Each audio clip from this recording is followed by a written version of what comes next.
Hello again, and welcome back to another day of daily Bible study. We're continuing on with our journey through the Gospel according to Luke. We are still in chapter 11, but today we're going to start in verse 42. Before we do that, let's pray. Loving God, it is so easy for us to find our righteousness in something else, anything else but you. Lord, the things that we consider to be the most important are not always the things that you consider to be the most important. Lord, help us to measure ourselves as you measure us, and teach us every day that the one thing that really matters is to live our life in you. Lord, we ask you to be with us during this time, for we ask this in Jesus' name. Amen. This is what we have. So Jesus has just been talking about the Pharisees and the problems that they've been into. And he talked about cleaning out the outside of a bowl. And now he's going to talk about something else, and it's going to kind of amplify it. Jesus says, "But woe to you, Pharisees, for you pay tithe of mint and rue and every kind of garden herb, and yet disregard justice and the love of God. But these are the things you should have done without neglecting the others. Woe to you, Pharisees, for you love the chief seats in the synagogues and the respectful greetings in the marketplaces. Woe to you, for you are like concealed tombs, and the people who walk over them are unaware of it." So it's interesting. In his woes to the Pharisees here, he doesn't say what we read in Matthew, which I think is such an evocative image, where he says, you strain out a gnat and you swallow a camel.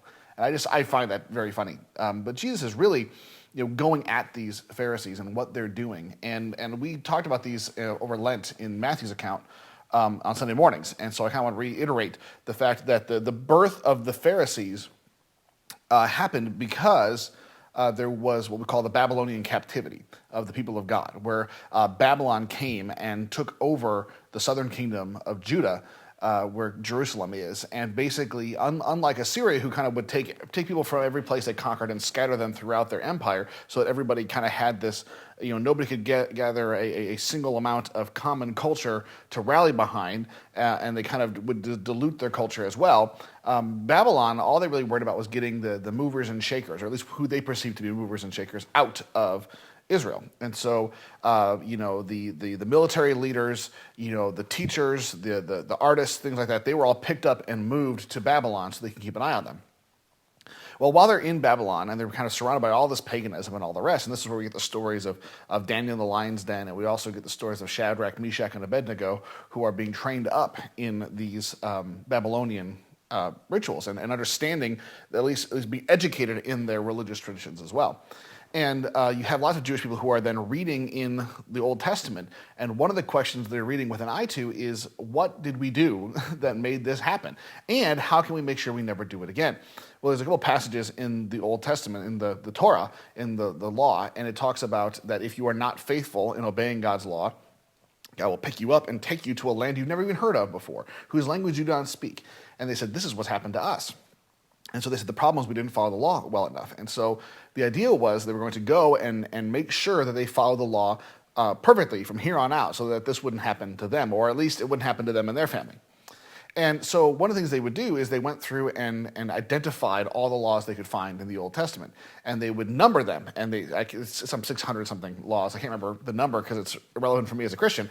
But they would number all the laws, and they would name them all out. And what they would often do is provide you, there would then become a whole cottage industry of coming up with ways that you could do X, Y, or Z to fulfill whatever law this was. So that way you could know not only what every law was, but also what you could do to ensure you check it off the list and make sure you followed it. And so this is what we get. He says, the tithe was important. So Jesus is saying, you guys tithe. You tithe really well. In fact, you tithe so well that you tithe everything. You don't just tithe 10% of your general income. You tithe 10% of what grows on your property. If you have an herb garden, he says you take 10% of that and you give it. You're so committed to the tithe.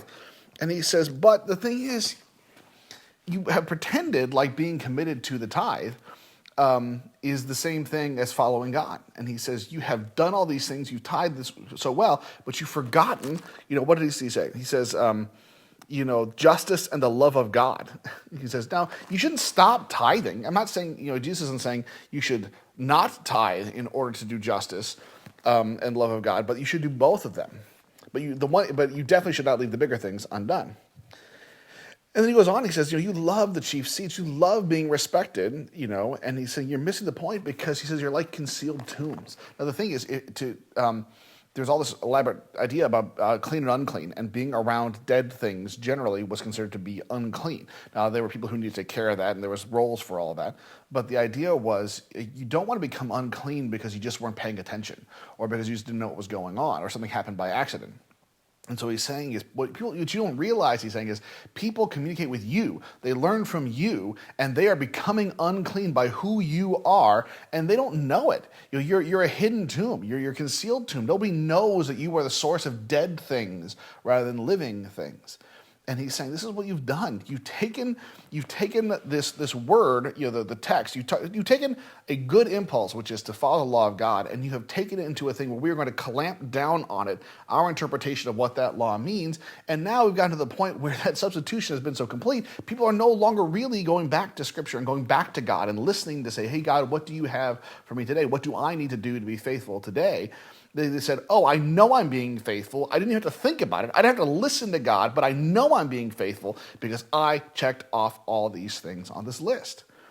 And what Jesus is saying is that is destructive to life. And it is impeding our ability to actually listen to God.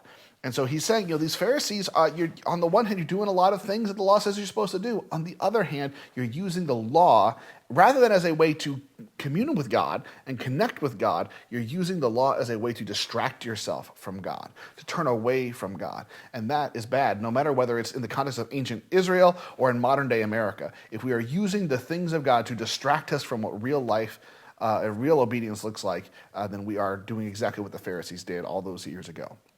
So I encourage you to be aware of that, to be thinking about things in your life, the things that you do and you treat as absolutely crucial, that you would hardly think you consider yourself as a Christian without them, and wonder and at least ask the question, are there times when this gets in the way of me doing the right thing? Are there times when this gets in the way of me being faithful today in a new way that God may have called me to follow? Well, that's all for today. Come back in tomorrow. We'll continue on, and I believe we will finish up chapter 11 of the Gospel according to Luke. Have a good day.